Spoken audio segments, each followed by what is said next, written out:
Bismillahirrahmanirrahim. Assalamualaikum warahmatullahi wabarakatuh.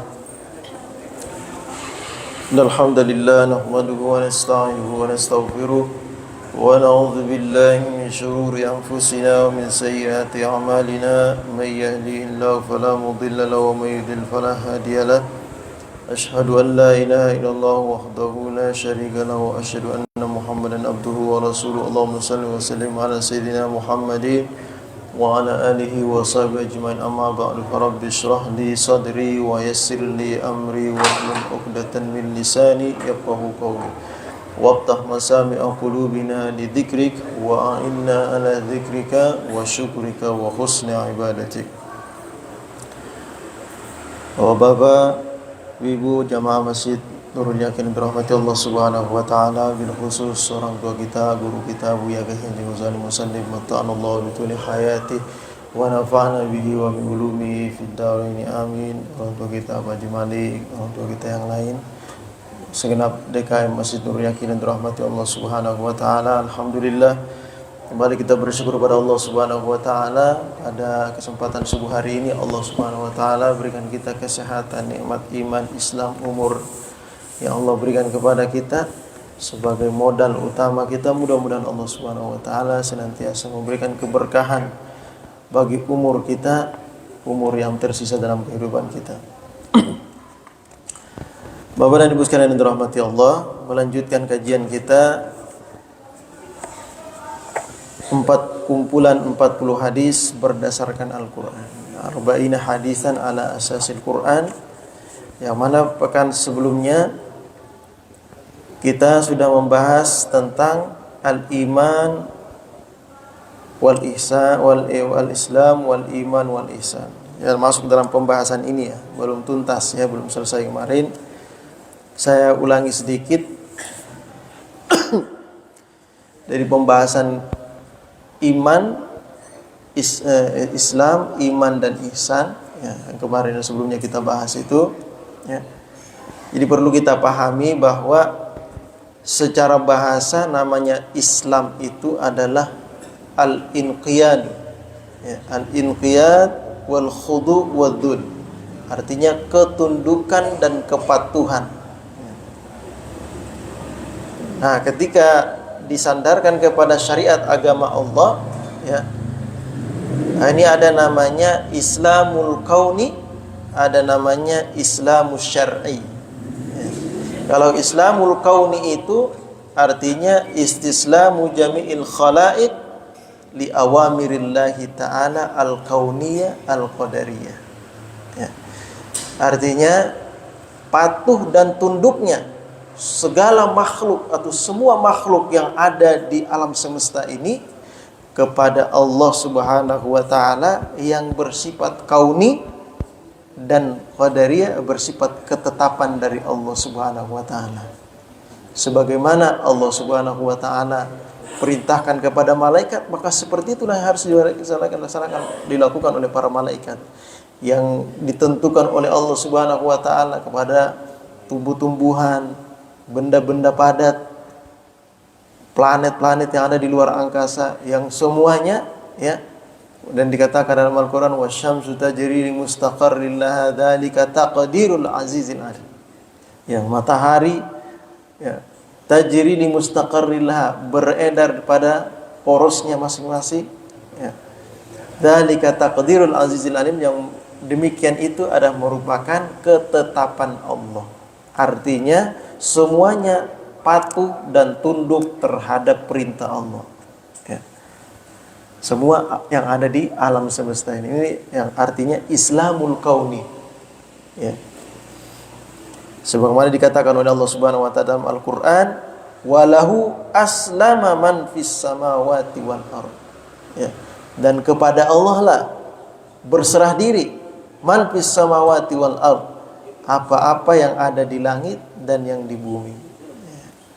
Sebagian memaknai man itu lil akil, bagi yang berakal, tapi sebagian kadang juga man ini dimaknai ya lil akil wa ghairil akil, bagi yang berakal atau tidak berakal.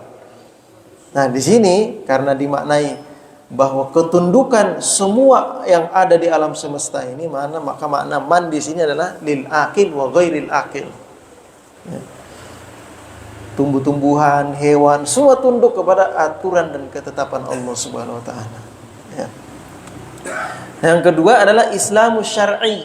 Ya, Islamus syar'i ini artinya al-istislam wal inqiyadu li awamirillahi ta'ala asy-syar'iyyah, yaitu ketundukan dan kepatuhan ya terhadap perintah-perintah Allah Subhanahu wa taala yang bersifat syariat. Ya. Yang sifatnya syariat yang diberikan oleh Allah Subhanahu wa taala, yang diturunkan oleh Allah.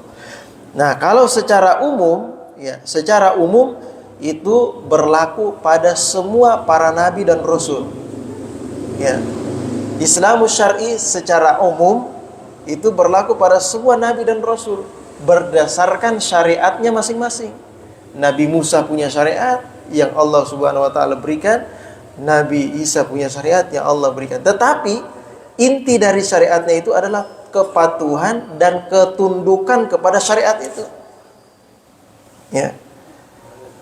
Nah, yang seterusnya ya al-khassulin nabi li nabiyina Muhammadin sallallahu alaihi wasallam, yaitu ketundukan dan kepatuhan kepada syariat yang Allah turunkan kepada baginda Nabi besar Muhammad sallallahu alaihi wasallam yang Allah sebutkan di dalam Al-Qur'an. Ya. Nah, inilah disebut dengan apa namanya? Syariat al-Islamu syar'i al-khas. Ya.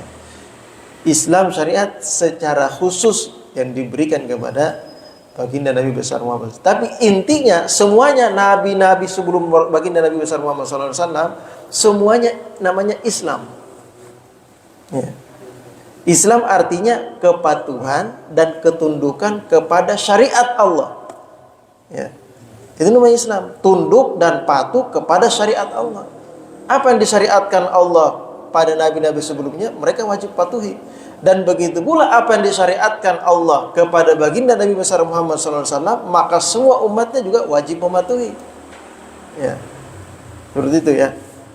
Yang disyariatkan oleh baginda kepada baginda Nabi besar Muhammad SAW. Dan ini digambarkan dalam Al-Quran ya, syariat yang khusus diberikan Allah Subhanahu wa taala kepada baginda Nabi besar Muhammad SAW ya, yang mana Allah katakan inna dina indallahil Islam. Ya. Agama yang dipilih oleh Allah Subhanahu wa taala yaitu agama Islam. Ya. Karena kenapa Allah katakan tegaskan di sini? Karena sebelumnya ya orang-orang sudah membuat kelompok-kelompoknya masing-masing. Nasrani membuat kelompoknya masing-masing, Yahudi membuat kelompoknya masing-masing, belum lagi kelompok-kelompok yang lain. Ya, keyakinan-keyakinan, sehingga Allah pertegas bahwa yang hanya diterima adalah Islam. Ya. Dan Allah Subhanahu wa taala katakan pertegas lagi ya, pada waktu terakhir kalinya baginda Nabi besar Muhammad SAW berhaji setelah Fathu Makkah, Allah Subhanahu wa taala berfirman, "Al-yauma akmaltu lakum dinakum wa atmamtu 'alaikum ni'mati wa raditu lakumul Islam madina." Hari ini aku sempurnakan bagimu agamamu dan aku ridha Islam sebagai agamamu.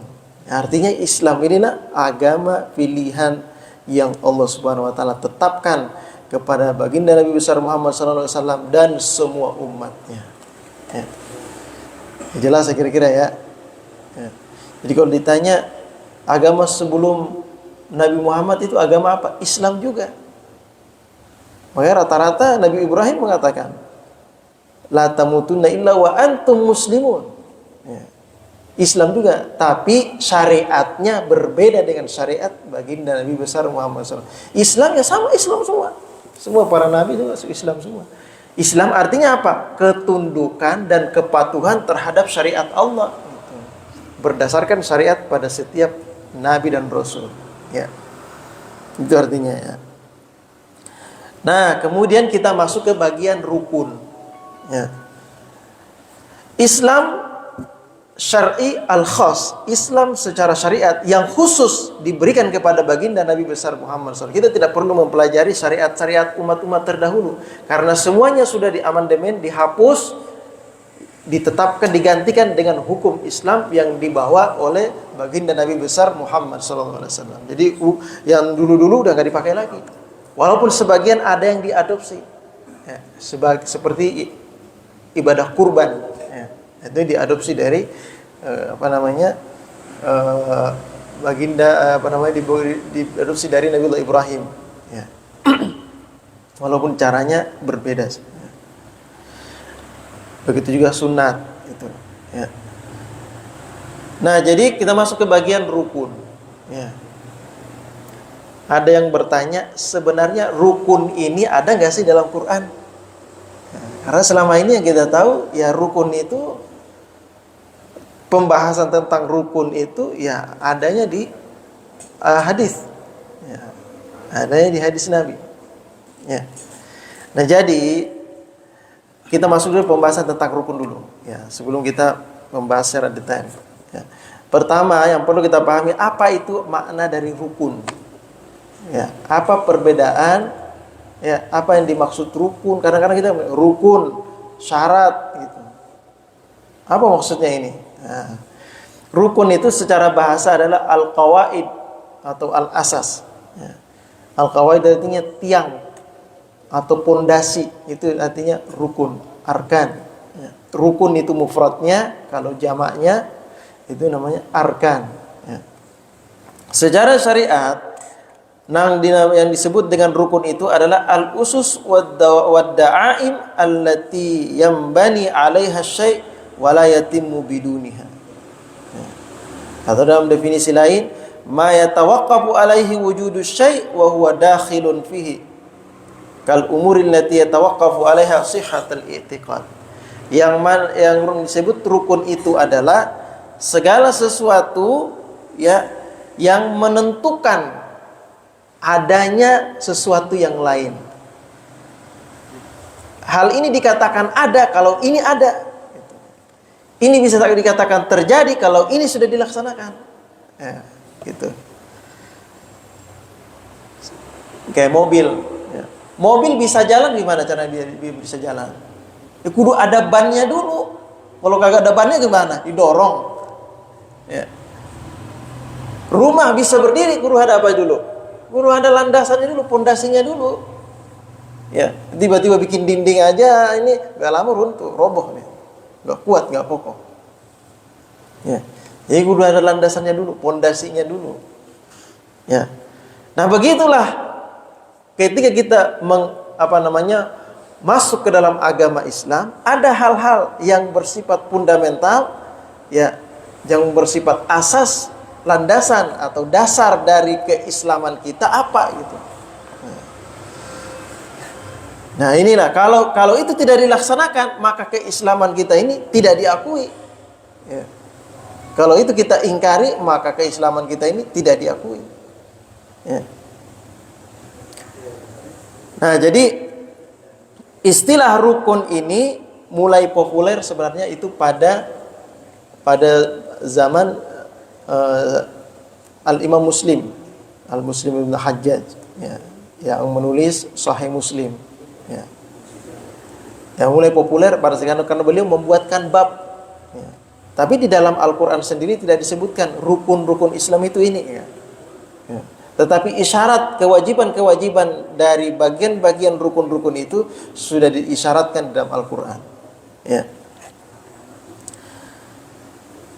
Nah, istilah rukun, ya, merupakan kesimpulan para ulama dalam memahami beberapa riwayat dari baginda Nabi besar Muhammad SAW. Ya, seperti di mana Rasulullah SAW mengatakan bunyal Islamu ala khamsin. Karena riwayat hadis yang kita baca sebagian kemarin itu, ya, hadis yang kedua, ya, seorang laki-laki datang yang bersih badannya, putih, rambutnya hitam, tidak terlihat ini orang dari mana, itu enggak terlihat. Ya, orang yang musafir, ya. Tapi dia terlihat bersih, rapi, cakep.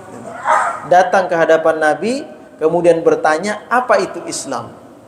Ya.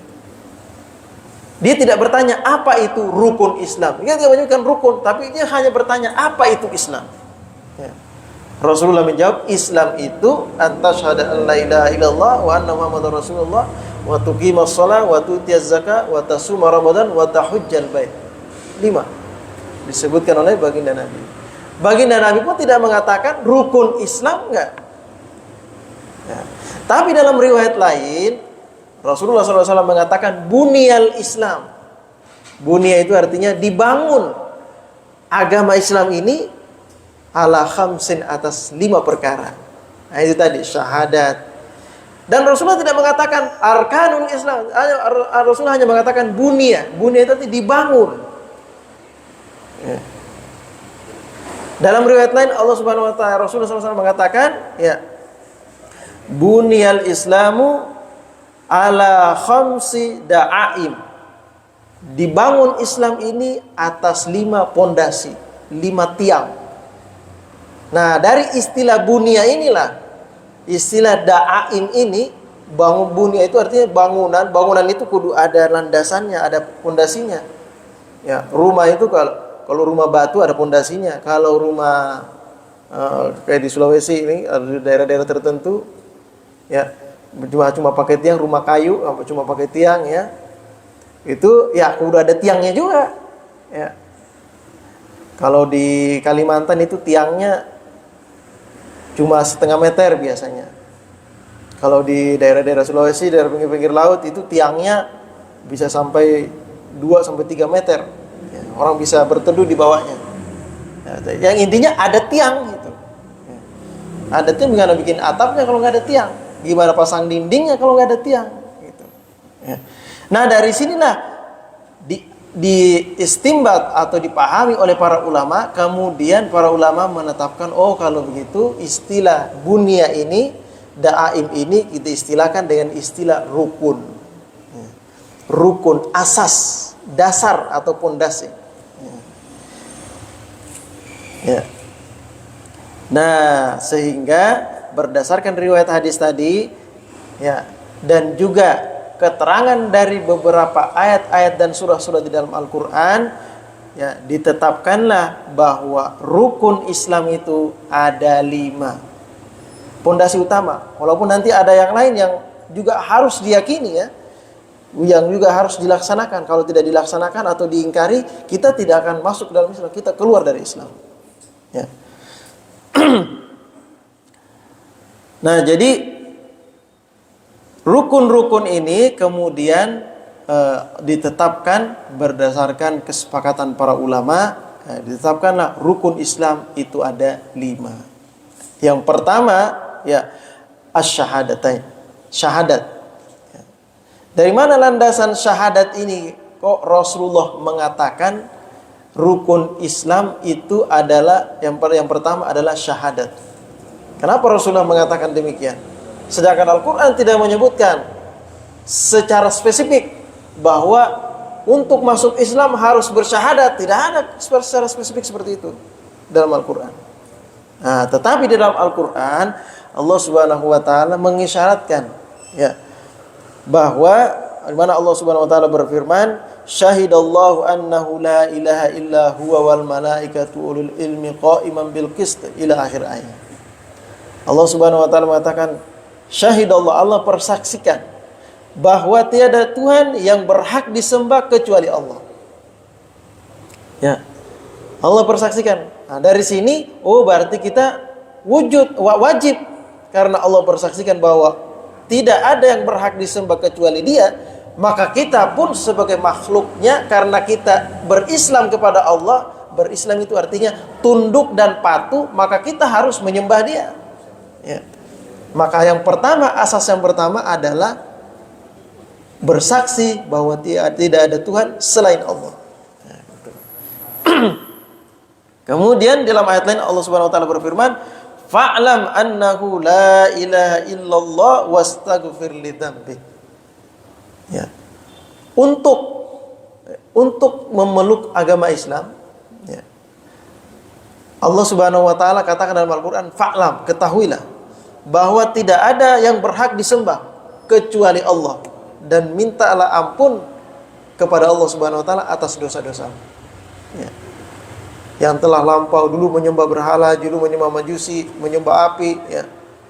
Ketika sudah masuk Islam, minta ampun kepada Allah, tinggalkan itu semua. Nah, ini artinya landasan syahadat. Oh, berarti Allah memerintahkan kita untuk menyembah Dia, ya. Karena Dialah satu-satunya zat yang berhak untuk disembah, Tuhan yang berhak untuk disembah, ya. Ini syahadat tauhid yang pertama, ya, mengesahkan Allah hanya satu-satunya yang kita sembah. Yang kedua, ya, Allah Subhanahu wa taala katakan dalam Al-Qur'an, Muhammadur Rasulullah walladzina ma'ahu asyidda'u 'alal kuffari ruhama'u bainahum tarahum ruk'an sujjadai, terus ila akhir ayat. Nah, jadi ini isyarat Muhammadur Rasulullah. Muhammad adalah utusan Allah. Artinya kalau kita percaya kepada Allah, kudu percaya juga kepada nabinya. Karena Allah mengatakan Muhammad ini utusan Allah. Ya, orang kalau percaya kepada seseorang yang lain, apa yang diucapkan kita percaya juga, kan gitu. Ente percaya nggak sama dia? Percaya, saya, dia nggak pernah dusta. Ya. Terus apa yang dikatakan, percaya nggak? Ya percaya saya. Orang dia nggak pernah dusta. Apalagi Allah Subhanahu wa taala, pencipta alam semesta ini, mengatakan bahwa Muhammad ini utusan Allah, ya. Maka kita wajib percaya, ya. Dalam ayat lain Allah Subhanahu wa taala berfirman, "Qul ya ayyuhan nasu inni rasulullahi ilaikum jami'a." Katakan wahai Rasulku kepada mereka kaummu bahwa saya ini adalah utusan Allah yang diutus kepada kalian semua, ya. Maka dari itu sebagian ulama berpendapat bahwa semua yang hidup setelah baginda diutus sebagai nabi, semua itu adalah umatnya nabi. Terus bagaimana dengan yang kafir? Itu juga umat nabi, tetapi umat yang membangkang, ya. Umat yang membutuhkan petunjuk, ya. Kalau yang beriman, ya, ini adalah umat yang taat kepada Allah dan Rasulnya, yang diakui, ya. Nah, dulu pernah dibahas sama guru kita Habib Hamzah itu, ya. Nah, jadi landasan syahadat itu sudah ada dalam Al-Quran, ya. Intisarinya, kalau nanti ditanya, ya, kenapa sih kita harus beriman kepada rukun Islam? Kita harus percaya kepada rukun Islam. Kan tidak ada di dalam Quran secara khusus, secara spesifik gitu, ya. Tetapi itu semua sebenarnya sudah ada disebutkan secara terpisah-pisah dalam ayat yang terpisah atau surah yang terpisah, yang kemudian dirangkum, dikumpulkan oleh baginda Nabi dalam sabdanya. Itu, ya. Itu pertama. Yang kedua, sholat, ya. Sholat jelas, ya. Dalam Al-Quran kurang lebih 13 kali Allah Subhanahu wa taala katakan wa aqimus sholah. Dalam lafaz perintah, aqimu, dirikan sholat, ya. Wa aqimus sholat, dirikan sholat. Begitu pula dengan zakat, ya, kurang lebih 13 kali, ya, Allah katakan aqimus sholat wa atuz zakah. Allah sandingkan sholat dengan zakat. Maka dulu setelah Rasulullah wafat itu, ya, ada beberapa sahabat yang masih berislam, beriman kepada Allah dan Rasulnya, mengerjakan sholat tapi tidak mau bayar zakat. Lalu apa kata Sayyidina Abu Bakar? Demi Allah, saya akan perangi orang-orang yang memisahkan antara sholat dan zakat. Karena di dalam Al-Quran tidak dipisahkan, itu berbarengan. Itu yang diperangi oleh Sayyidina Abu Bakar dulu pertama kali ketika Rasulullah wafat, ya. Nah, jadi dalil terkait dengan sholat dan zakat jelas di dalam Al-Quran, ya. Kemudian selanjutnya dalam rukun Islam yang kita yakini yaitu puasa, ya. Puasa jelas dalam Al-Quran, ya. Allah Subhanahu wa taala katakan, "Kutiba ya ayyuhalladzina amanu kutiba alaikumus shiyam." kama kutiba 'alal ladzina min qablikum la'allakum tattaqun. Diwajibkan atas kamu berpuasa. Puasa yang dimaksud ini puasa apa? Dijelaskan oleh ayat berikutnya, ya. Syahrul Ramadan alladzi unzila fihil Qur'an. Oh, berarti puasa di bulan Ramadan, yang mana bulan Ramadan ini bulan diturunkannya Al-Qur'an. Dan praktek sunnah baginda Nabi besar Muhammad SAW menjelaskan itu, ya. Mencontohkan itu, ya. Oh, Rasulullah mencontohkan puasa di bulan suci Ramadan. Berarti maksud daripada ayat ini ya puasa di bulan suci Ramadan. Walaupun di dalam ayat tidak dikatakan kutiba alaikum syamu syahri Ramadan, tidak dikatakan seperti itu. Tapi dikatakan kutiba alaikumus syam.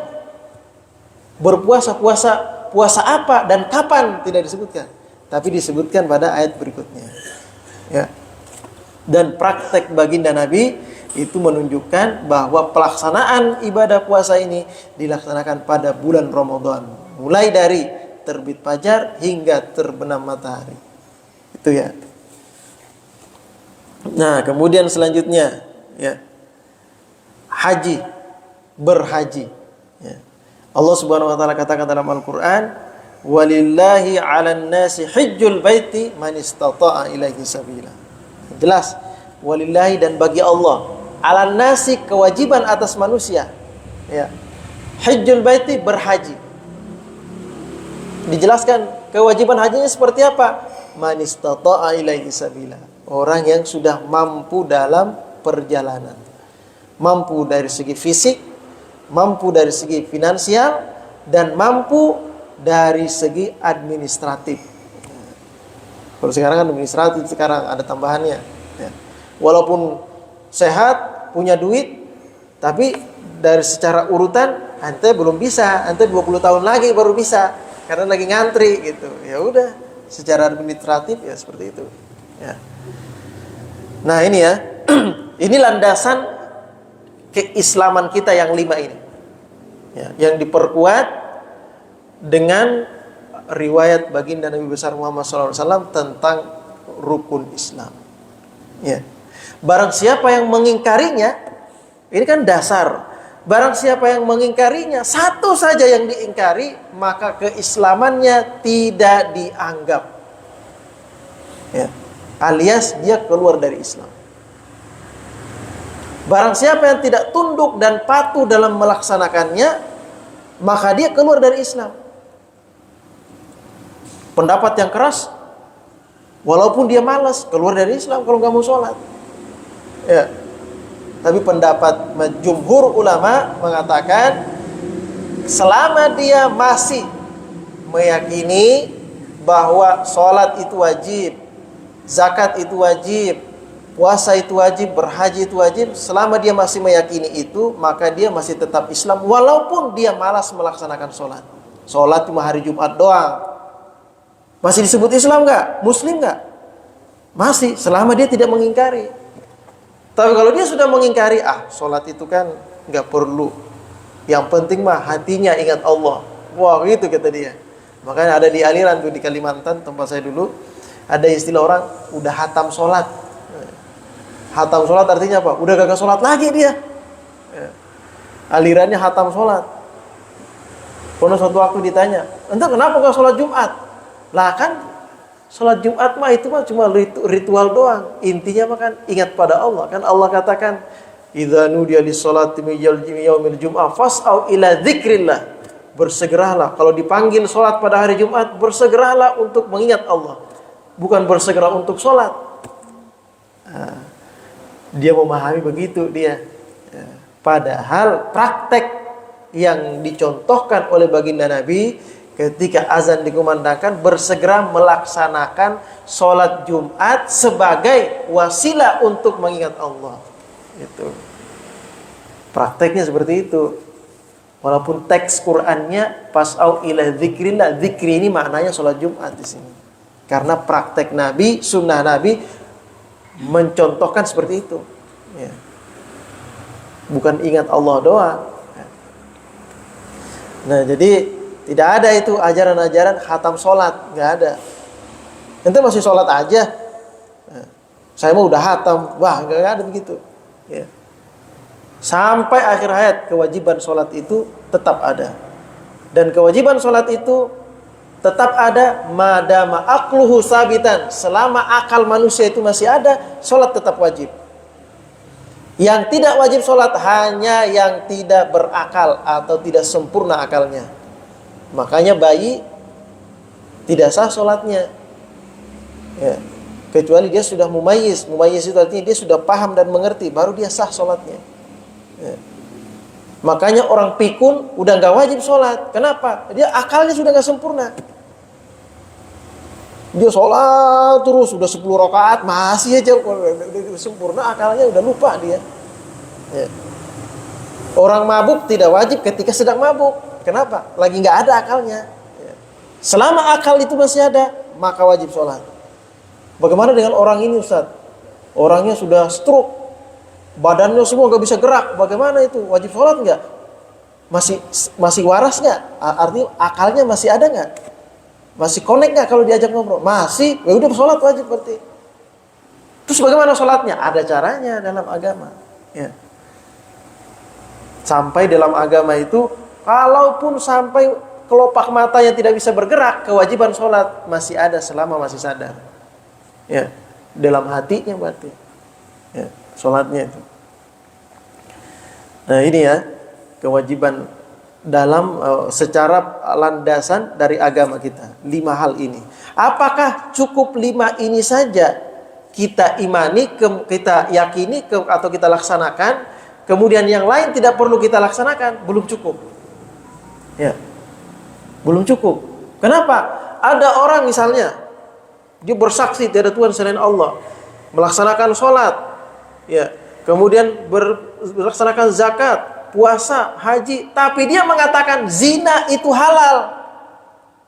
Padahal Allah jelas-jelas mengatakan dalam Al-Quran, didekatin aja nggak boleh, apalagi dikerjakan.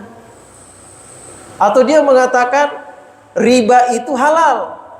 Ini jelas-jelas dikatakan dalam Al-Quran ini haram.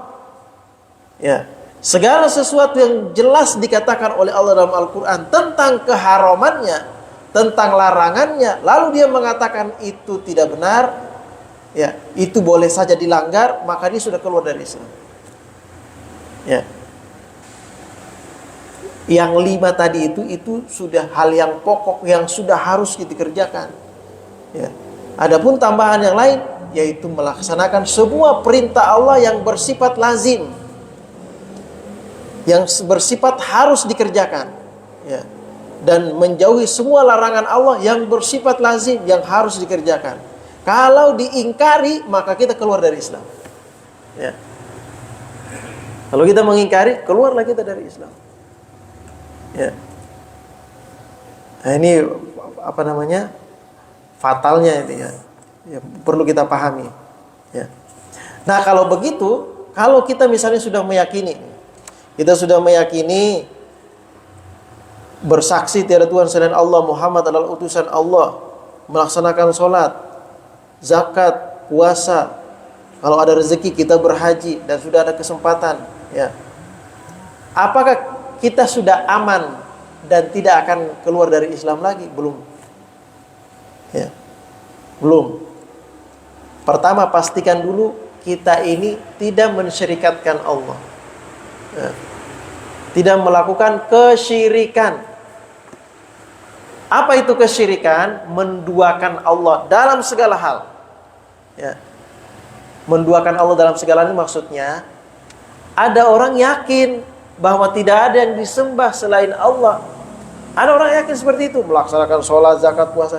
Tapi di sisi lain, ya, di sisi lain, dia masih meyakini adanya kekuatan lain.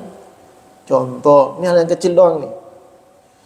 Dia yakin bahwa saya kalau pakai cincin ini, ya, dipastikan saya akan selamat.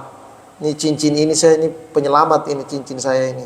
Dia yakin bahwa yang menyelamatkan itu cincinnya, bukan Allah, atau bukan izin Allah. Dia yakin bahwa cincinnya itu yang nyelamatin dia.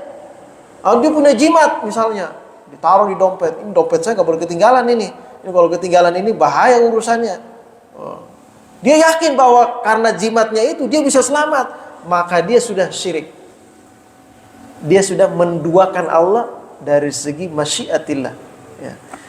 Keinginan Allah segala sesuatu berlaku atas izin Allah Subhanahu wa taala. Syirik udah dia.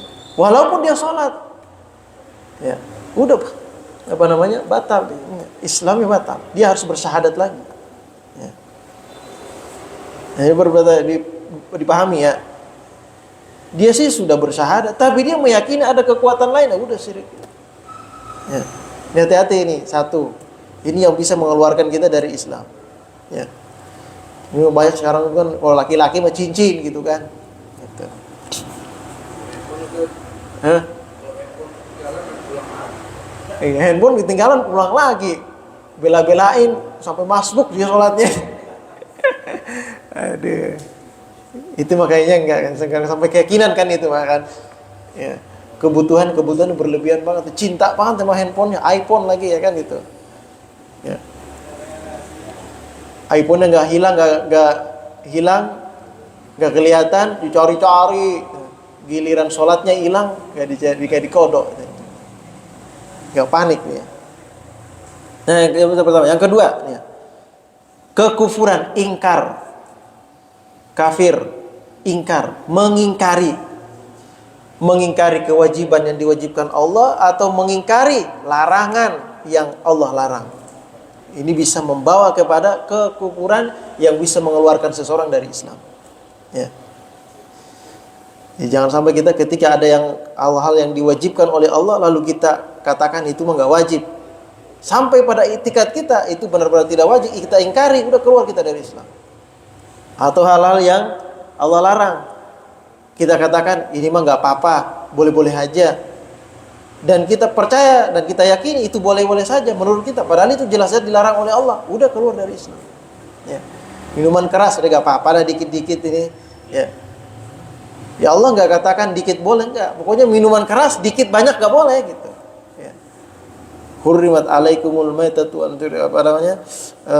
dalam ayat lain itu di keharaman tentang khamar. Ya. Dan begitu juga ya ketika seseorang ini yang sudah jelas. Kalau orang itu sudah benar-benar menyatakan dirinya keluar dari Islam, dia sudah keluar dari Islam. Ya. Yang keempat, merendahkan atau menghina agama.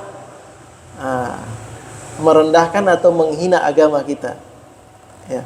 Itu bisa menyebabkan seseorang keluar dari Islam. Ini semua ada dalilnya. Saya udah gak bacakan ayatnya aja. Kalau merendahkan dan menghina agama, silakan baca dalam surah At-Taubah ayat 65-64. Jadi saya bacakan artinya. Katakanlah, apakah dengan ayat-ayat Allah dan Rasulnya kamu selalu berolok-olok? Tidak usah kamu minta maaf karena kamu sudah kafir. Ya. Karena kamu kafir sesudah beriman. Kamu kafir sesudah beriman. Dia tadinya beriman, tapi setelah itu dia memperolok-olok. Seperti yang terjadi ketika baginda Nabi besar Muhammad SAW di Isra Mi'rajkan. Ya. Setelah di Isra Mi'rajkan, Rasulullah mengatakan tadi malam saya ke Masjidil Aqsa, kemudian ke langit ketujuh. Orang nggak percaya, lalu memperolok. Tadinya sudah beriman kepada Nabi, tadi memperolok Nabi. Masa nih bohong nih kayaknya nih, nggak jelas sudah nih kalau begini nih. Masa ada orang semalaman doang bisa sampai ke Yerusalem, ke Masjidil Aqsa sana gitu. Apalagi katanya mau ke langit, bagaimana gitu. Ya, dia nggak percaya, memperolok Nabi, di situ dia keluar dari Islam. Ya. Atau pada saat ini kita memperolok-olok orang yang misalnya ngapain sih itu tawaf keliling-keliling Ka'bah capek-capek, misalnya begitu. Ya. Ngapain sih itu nunggeng-nunggeng gitu kan? Sholat, orang sholat diolok-olok sama dia. Ya. Ngapain sih itu nunggeng-nunggeng gitu kan, berdiri.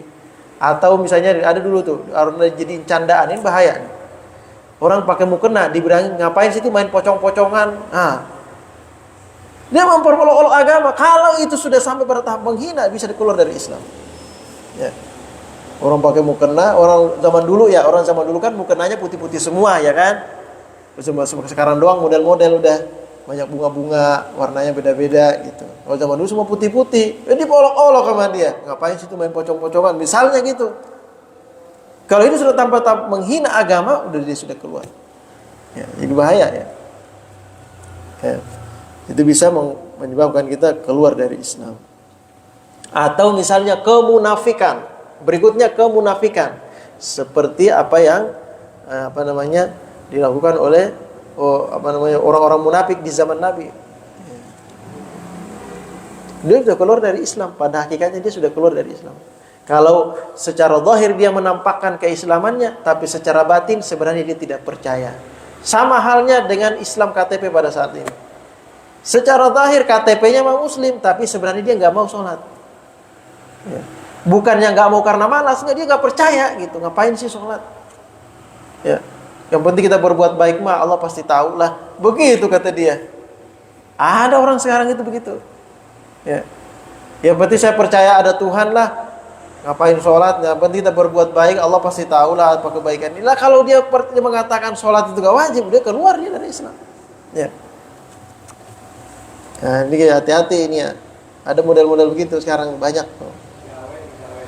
Kejawen juga masuk juga itu, kejawen. Ya. Nah, ini beberapa hal yang bisa menyebabkan seseorang keluar dari Islam. Nah, barangkali sampai di sini ya, barangkali ada pertanyaan, silakan. Ya, jelas kira-kira ya. Ada pertanyaan? Iya, tulis. Waalaikumsalam.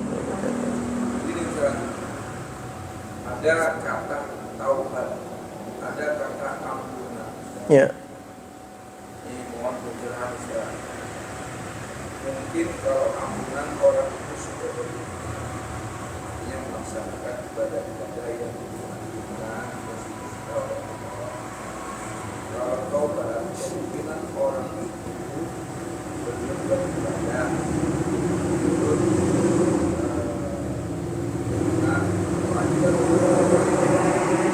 Mana Ustaz yang kita dahulukan, apakah mencari ampunan Allah atau mencari taubat, atau kita bertaubat? Iya. Itu yang pertama. Yang kedua Ustaz, dalam satu riwayat,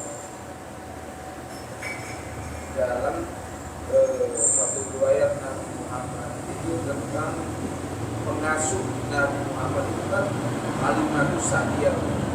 Iya. Tidak salah tadi, yang asuh Nabi yang menyusui Nabi Muhammad itu kan masih kemudian Halimah Sa'diyah. Iya. Pada saat di satu wilayah waktu itu orang ke Mekah untuk mencari pekerjaan, mencari uang. Ternyata Halimah Sa'diyah itu kan berangkat ke Mekah untuk mencari bayi-bayi itu paling belakang Ustaz. Udah keledainya itu kurus, kecil, jalan paling belakang yang lain keluar Ustaz. Nah setelah dia sampai di Mekah, itu bayi-bayi yang bagus-bagus itu udah diambil sama yang lain. Sehingga Nabi Muhammad, Halimah itu dapat yang udah sisanya dah.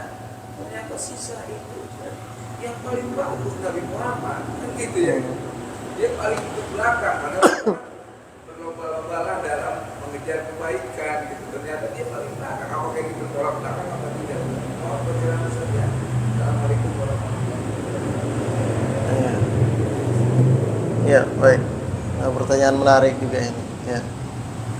Mana yang didahulukan, minta ampun atau bertobat? Ya, perlu dipahami ya Bapak dan Ibu sekalian, apa sih bedanya minta ampun dengan bertobat? Ya. Kenapa kedua-duanya ini kan wastaghfir li dzambik, minta ampunlah terhadap dosa-dosamu.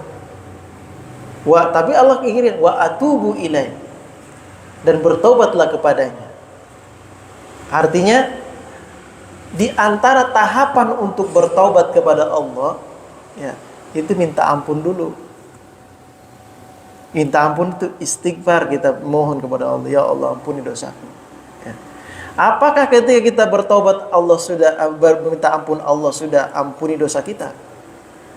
Ya. Nah, dalam beberapa riwayat disebutkan selama orang itu meminta ampun kepada Allah dengan tulus, maka Allah akan ampuni dosanya. Ya. Tetapi kalau orang hanya sekedar meminta ampun kepada Allah, dia tidak bertobat, maka besok gitu lagi, besok balik lagi. Namanya tobat itu pertama dia minta ampun, menyesal atas perbuatannya. Yang kedua, bercita-cita tidak akan mengulangi lagi. Berazam tidak akan mengulangi perbuatan itu lagi. Itu namanya taubat. Ya. Kalau hanya sekedar astagfirullahaladzim, ngeliatin misalnya ngeliatin cewek dan astagfirullahaladzim, terus diliatin lagi habis itu, istighfar doang, itu mah bukan taubat itu. Ya. Namanya taubat jangan diulangi lagi kan gitu. Namanya taubat itu. Ya. Jadi dahulukan. Pertama minta ampun kepada Allah, yang kedua menyesali atas perbuatan, yang ketiga bercita-cita atau bertekad, ya, atau berkomitmen untuk tidak akan mengulangi lagi perbuatan itu. Itu namanya taubat. Ya. Jadi itu maksudnya didahulukan mana ini? Itu tadi benar udah tuh, istighfar dulu, minta ampun dulu kepada Allah. Yang kedua menyesal, yang ketiga jangan diulangi lagi. Kalau 3 tahapan ini kita lalui, itu dah disebut dengan taubat. Ya. Kemudian pertanyaan berikutnya tadi, bagaimana dengan bagaimana kita menghadapi, kan ada dalam Al-Quran Allah Subhanahu wa ta'ala mengatakan fastabiqul khairat, berlomba-lombalah kalian dalam melakukan kebaikan. Ya. Tetapi di sisi lain kadang-kadang ada orang yang santai, dia nggak berlomba, dia tidak berlomba tapi dapat yang bagus. Ya. Di sisi lain ada yang berlomba duluan, malah yang jelek dia dapat. Ya. Nah, jadi sebenarnya jangan kita pahami bahwa berlomba-lomba kebaikan ini berbeda dengan ini, enggak. Ya. Berlomba-lomba dalam kebaikan itu tetap dan pasti mendapatkan yang terbaik. Sedangkan contoh yang diberikan tadi itu, Halimatus Sa'diyah berangkatnya ini, sebenarnya dia pengen cepat juga. Tapi karena kondisi ontaknya yang kurus, yang tidak kuat, ya, keledainya juga tidak mampu membawa barang-barang, jadi dia terlambat. Sebenarnya dia pengen cepat juga. Tapi ini dalam hal duniawi ya, jangan dikias nanti. Gitu. Kalau dalam segi akhirat, dalam segi amalan-amalan yang dianjurkan dalam agama kita tetap dianjurkan untuk fastabiqul khairat. Jangan nanti, wah udah qomat nih, santai aja lah, imamnya juga lama ini, sempat kita lah dapat. Jangan, tetap yang duluan dapat yang bagus. Ya.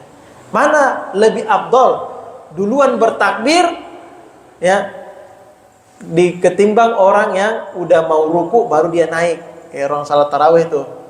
Ya.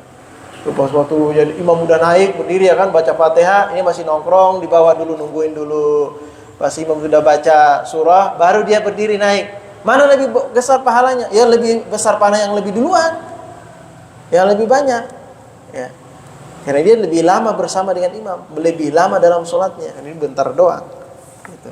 Mana lebih utama? Yang makmum muwafaqah dengan makmum masbuk? Yang lebih utama makmum yang dari awal sudah bersama imam ketimbang yang masbuk. Ya. Tetap fastabiqul khairat ya.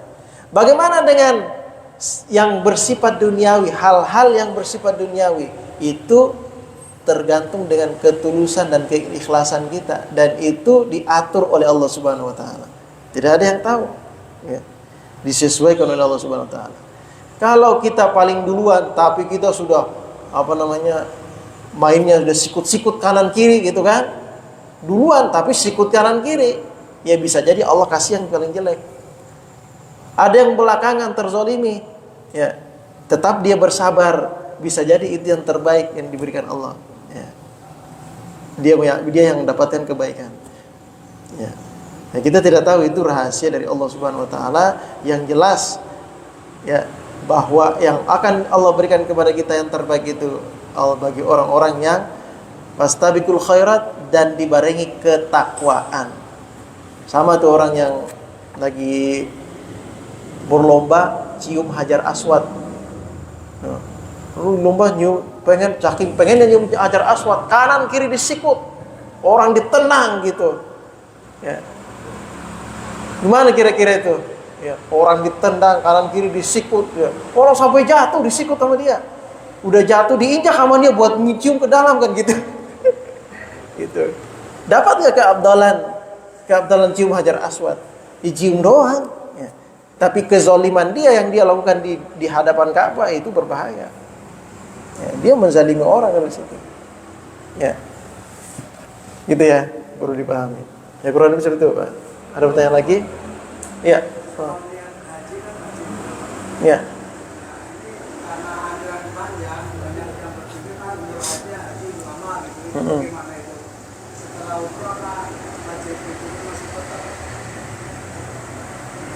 Ya. Ya. Kita punya uang. Ya, punya kesehatan sudah cukup, biaya sudah ada, tetapi terhalang dengan administrasi yang mana kita ini harus mengantri. Ya. Sehingga tertunda 10 tahun atau 15 tahun. Daripada menunggu lalu dia berumrah. Apakah dengan berumrah kewajiban hajinya itu sudah gugur? Belum gugur. Ya. Apakah dia berdosa menunggu harus 15 tahun lagi? Tidak berdosa, karena itu memang sudah aturan. Ya. Karena istita'ah di sini, mampu dalam berhaji itu bukan hanya sekedar mampu fisik bagus, duit ada, bukan cuma itu. Ya. Ada beberapa tahapan yang kalau itu semua sudah selesai, itu namanya baru dikatakan mampu. Ya. Terus bagaimana kalau dia secara reguler dia itu harus menunggu 10 tahun. Tapi dia punya duit triliunan. Dia sebenarnya bisa bayar gitu. Atau haji furoda kan gitu. Biar bisa cepat gitu. Dia mampu. Badan sehat. Ya, bisa gak dia bayar? Ya bayar gitu. Duit ada. Ngapain nunggu reguler? Ya kan gitu. Kalau duitnya sudah ada. Ya. Nah jadi umrah tadi tidak menggugurkan kewajiban haji. Ya. Ya, udah saya nggak usah lagi dah, nggak usah haji lagi dah, kelamaan nunggu, yang penting sudah umroh mas sekarang, gitu. Belum gugur kewajiban hajinya, gitu. Ya tetap aja daftar udah. Kalau mau umroh lain lagi, gitu. Umroh ibadah sunnah, walaupun dikatakan para sebagian ulama fuqaha umroh itu wajib sekali seumur hidup juga, itu sama, gitu. Tetapi kalau haji ya belum gugur, gitu. Yang masuk dalam rukun ini hajinya, ya. Jadi belum ya. Gimana, cukup kira-kira? Ya cukup ya. Baik, kita tutup dengan baca suratul Fatihah. Mudah-mudahan apa yang kita kaji pada kesempatan subuh hari ini Allah berikan kemudahan untuk kita untuk benar-benar berislam dengan sebenar-benarnya. Nah, Islam itu artinya apa tadi? Tunduk dan patuh terhadap perintah Allah dan larangan Allah Subhanahu wa taala dengan sebenar-benarnya, dan melaksanakan hal-hal yang merupakan fundamental, pondasi, landasan utama dalam agama kita agar menjadi semakin kokoh sehingga keislaman kita ini semakin kuat. Al-hadhihi wa kulli niyatin salihah ila hadratin nabi al-Fatihah. A'udzubillahi minasyaitonir rajim. Bismillahirrahmanirrahim. Alhamdulillahirabbil alamin arrahmanir rahim maliki yaumiddin. Iyyaka na'budu wa iyyaka nasta'in. Ihdinas siratal mustaqim, siratal ladzina an'amta 'alaihim ghairil maghdubi 'alaihim waladdallin. Alhamdulillah rabbil alamin. Allahumma salli ala sayyidina Muhammadin wa alihi wasallam ajma'in. Allahumma bihaqqil Fatihah wa sirril Fatihah wa karamatil Fatihah farij al-ham kashfal gham ya man yabdi yaghfir yarham. Allahumma ighfir li ummati sayyidina Muhammad warham ummata sayyidina Muhammad wa astur ummata sayyidina Muhammad wajib ummata sayyidina Muhammad sallallahu alaihi wasallam. Allahumma akhrijna min zulmatil wahmi wa akribna bi nuril wahmdana wa baligh wa zayyinna bil akhlaqil hasanati wal hilmi. Rabbana atina fid dunya hasanah wa fil akhirati hasanah wa qina adzaban nar. Sallallahu ala khairil sayyidina Muhammadin wa alihi wasallam. Walhamdulillahi rabbil alamin. Subhanakallahumma wa bihamdika asyhadu an la ilaha illa anta astaghfiruka wa atubu ilaik. Assalamualaikum warahmatullahi wabarakatuh. Sallallahu ala Muhammad sallallahu alaihi wasallam. Udah daftar.